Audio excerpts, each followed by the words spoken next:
आरोपी को गिरफ्तार करो।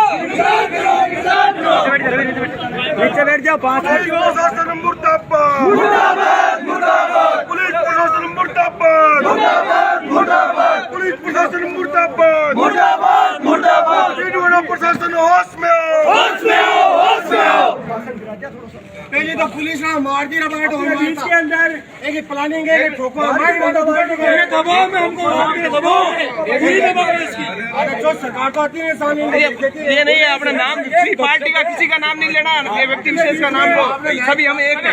प्लानिंग का चीज है पहले मुझे बताओ प्लानिंग का चीज होती है ये मुझे बताओ। का सीआई मुर्दाबाद, मुर्दाबाद, मुर्दाबाद। अपने बीच में आए हुए हैं। हमारी दो मुख्य मांग है जो 4 तारीख को जो मेला देवी जो जिसका अपहरण करके गैंगरेप करके उसको फेंक दिया गया था पालौर तालाब के अंदर। जब उसको हॉस्पिटल में लाए थे तब मैं उनके साथ में था। साथियों डीडवाड़ा का प्रशासन नहीं चाहता है कि डीडवाड़ा के अंदर शांति रहे। डीडवाड़ा का प्रशासन नहीं चाहता है। हम मेघवाल छात्रावास से लेकर एसडीएम कोर्ट तक शांतिपूर्ण एक लोकतांत्रिक ढंग से अपना ज्ञापन लेकर आ रहे थे। ये मुकुट बिहारी सीआई जो अपने आप को तुरंत का समझ रहे हैं वो गेट पर रोक रहे हैं। लोकतंत्र के अंदर कब से गेट पर ज्ञापन देने के लिए रोकने लगे? 15 साल का तो मेरे को अनुभव है किसी ने भी नहीं रोका। ये सीआई है अभी इसको चार्ज नहीं दिया है। चेतन का चमचा हमारा इतिहास पढ़ लेना। हम ऐसी पुलिस प्रशासन से नहीं डरने वाले। अगर आप डीडवाड़ा के अंदर शांति चाहते हो तो आप करिए हम पर लाठीचार्ज और हम करते हैं। अगर आप शांतिपूर्ण हमारा आंदोलन चलाना चाहते हो तो हम भी प्रशासन की सहायता करने के लिए तैयार हैं। हम ये चाहते हैं कि पीड़िता के जो भी परिवार है उनको उसको न्याय मिले। उसको जो भी मुआवजा है जो भी यहाँ संघर्ष समिति बनी है जो मुआवजे की मांग करेगी वो हम मुआवजा लेकर यहाँ से जाएंगे।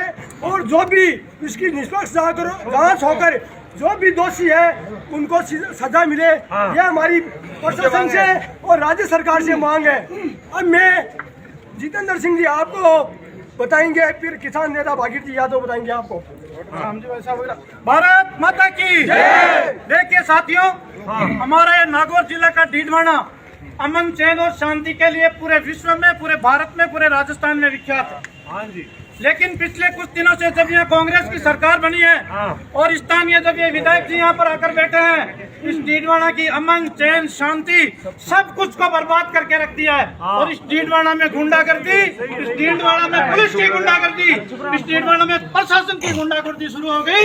और आज जो 4 तारीख को महिला जिसको घर से उठा कर ले गए थे जिसको 8 तारीख या 10 तारीख को जिसको बरामद किया 6 दिन तक उसको कहाँ रखा, किन वाहनों से लेके गए, किन किन घरों में लेके गए, किन होटलों में लेके गए, कहाँ डाला, ये हमारी जांच का विषय था। हमने पुलिस प्रशासन से निवेदन किया कि पीड़ित पक्ष को न्याय दीजिए। लेकिन साथियों जब वो 10 तारीख को पालौट गांव की सरहद पर मिलती है तो उसे उठाकर SMS हॉस्पिटल भेज दिया जाता है। SMS हॉस्पिटल में खुद गया, उसकी वहाँ कोई सुध लेने वाला नहीं था। उनके परिजन दर दर भटक रहे थे और इसको सिर्फ और सिर्फ इस प्रशासन ने इसलिए छोड़ रखा था कि ये मर जाए तो सारे राज। लेकिन हम ये डीडवाना की जनता और ये मेरे साथ हम सबको भाई लोग आदरणीय भागीर यादव, श्याम प्रताप सिंह जी और ये पूरी टीम हमारे मेघवाल समाज के लोग और सर्व समाज के हम जो 36 कौम के लोग हैं इस लड़ाई को सड़कों पे लड़ेंगे। और आदरणीय सीआई साहब और हमारे पुलिस अधिकारियों से निवेदन है कि हमारा इस तरह से रास्ता मत रोकिए। रास्ता रोकने से समाधान नहीं होगा, रास्ता रोकने से आपके पाप नहीं रुकेंगे, रास्ता रोकने से हम रुकने वाले नहीं है। इसलिए पूरी ताकत के साथ हम सब उस पीड़िता को न्याय दिलाने के लिए बैठे हैं। सीबीआई से जांच कराइए, कई सफेद पोष बाहर आ जाएंगे और इस न्याय की लड़ाई में हम सब लोगों को मिलकर हाथ उठा के समर्थन कीजिए। हम इस अन्याय के खिलाफ लड़ाई लड़ेंगे। भारत माता की जय हो। अब किसान सभा के जिला के अध्यक्ष साथी भागीर जी यादव आपको बताएंगे।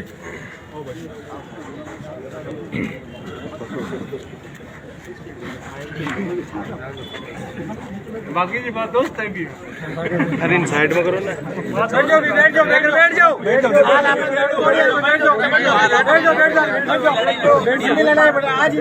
जाओ, साथियों, सबसे पहले तो मैं आपसे निवेदन करूंगा कि सबको शांति और अनुशासन में रहना। ये लड़ाई जो है ये बहुत बड़ी लड़ाई है और इस लड़ाई के अंदर सब समाज के लोग साथ में।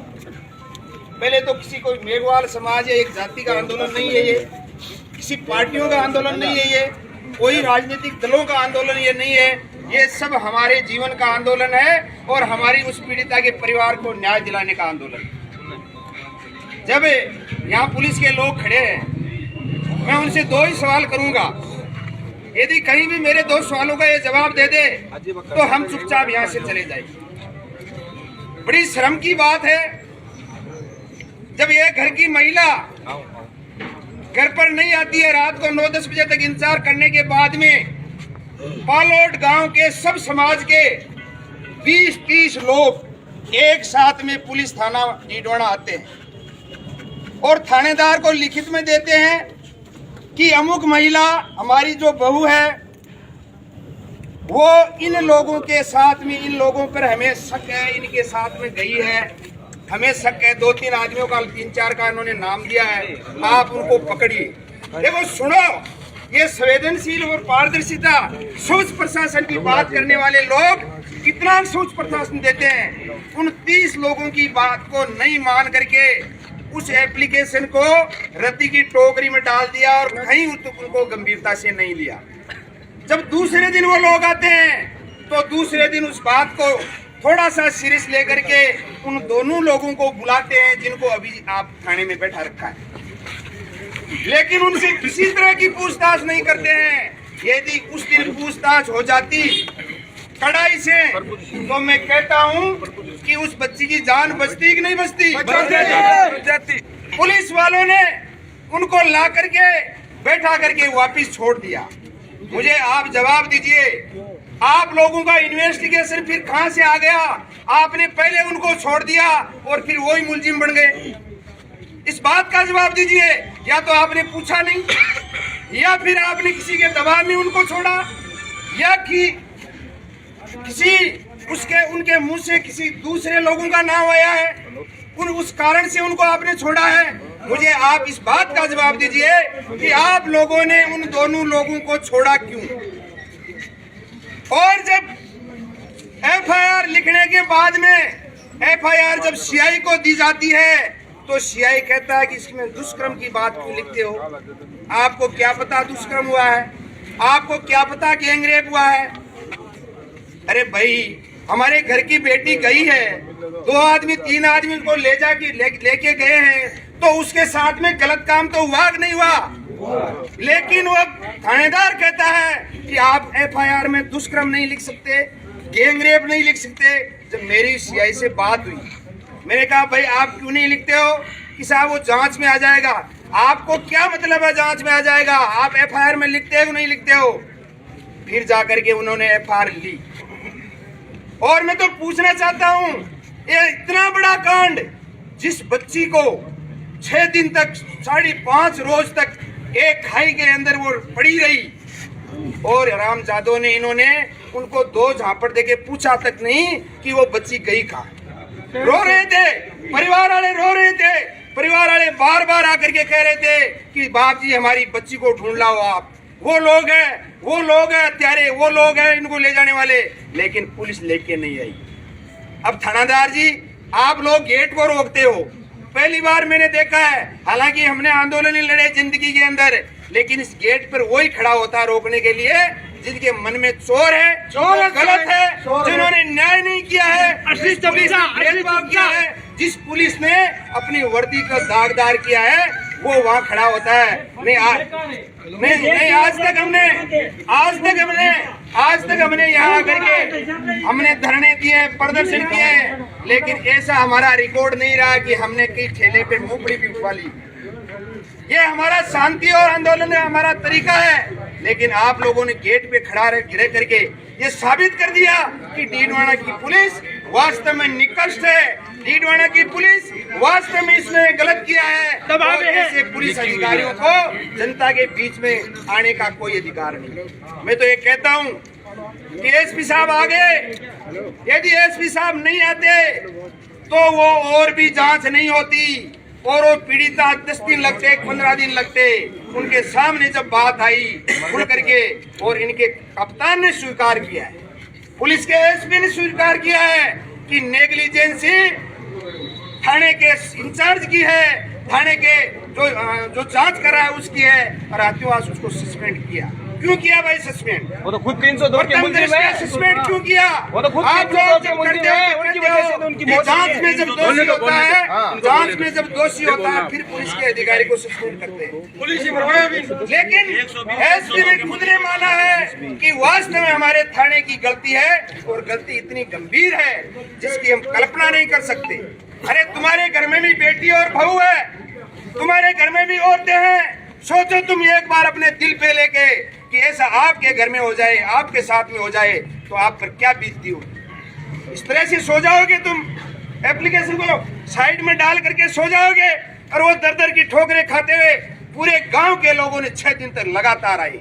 मेरे को जब लास्ट में बात की तो मेरे को इतनी शर्म आई और गुस्सा आया कि ऐसी पुलिस से हम न्याय की उम्मीद क्या कर सकते हैं।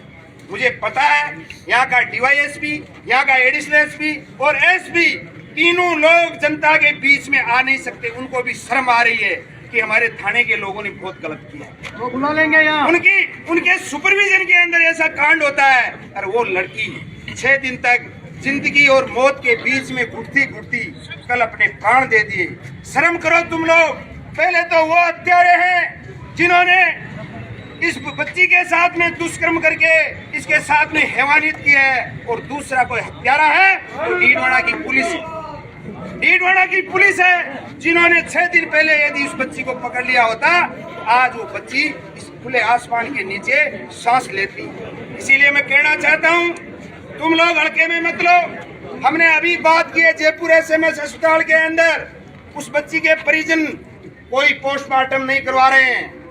वहाँ धरना लग चुका है, लोग वहाँ पहुँच चुके हैं, राजस्थान के कोने कोने से आ रहे हैं। और गहलोत साहब तुम लोग कहते हो संवेदनशील, पारदर्शी और जवाबदेही सरकार की बात करते हो, क्या हो रहा है? जो वोट बैंक तुम्हारा 75% कांग्रेस का वोट बैंक है उसके साथ में एक अन्याय हो रहा है और आपकी पुलिस धक्के मार के उसको ज्ञापन नहीं देने दे रही है, किसानों को, नौजवानों को प्रशासन ने मिलने नहीं दे रही है। ऐसा अत्याचार हम बर्दाश्त नहीं करेंगे। ये डीडवाना है, इस डीडवाना के अंदर बहुत से लोग आए हैं, बहुत से चले गए, लेकिन अमर और चैन कायम करने की यहाँ की हमारी ड्यूटी है। ये पुलिस के लोग बैठे हैं, बहुत से लोग हमारे परिचित है। हमने कभी ऐसी हरकत नहीं की जो गलत हो, जो अनुशासन में रह करके हमने किया है। लेकिन इस तरह से रास्ता रोकोगे तो आने वाले दिनों के अंदर डीडवाना के अंदर ईंट से ईंट बजाने का काम डीडवाना की जनता करेगी और तुम और तुम्हारे आकाओं को घरों से निकाल के दौड़ा के पीटने का काम करेगी। डीडवाना पुलिस मुर्दाबाद। कैसे सहन कर सकते हैं हम नागरिक है, हम जवाबदेह नागरिक है। हम घुट के मरने वाले और सामने होने वाले अत्याचार को देख करके मुंह मोड़ने वाले लोग नहीं है।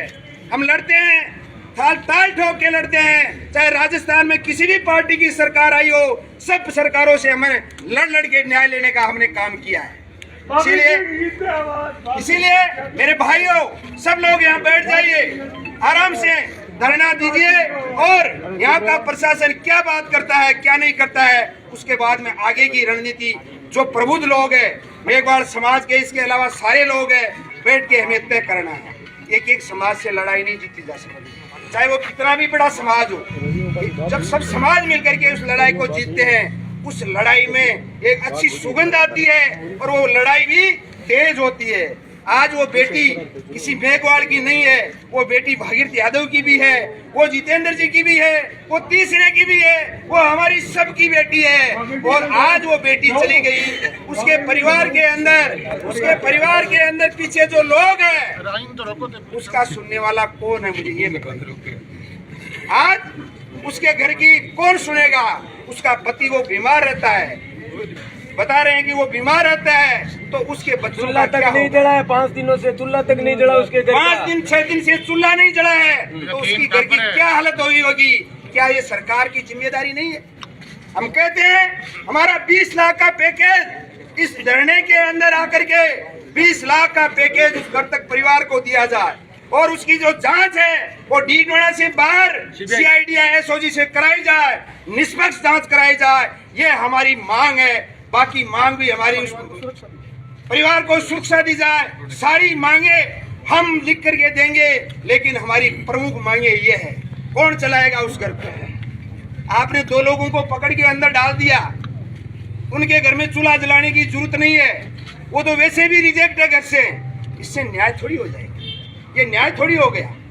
जो लोग उनके पीछे हैं, जो इस षड्यंत्र में शामिल है, जो लोग आज भी सरकार का वर्दर्श प्राप्त करके बचे हुए लोग हैं, मकू निष्पक्ष जांच तभी हो सकती है कि नागौर से बाहर जांच हो और सीआईडी सीबी से जांच हो। इसमें बहुत बड़ी मछलियां पकड़ी जाएगी, ये मैं आपको विशेष तौर से कहना चाहता हूँ।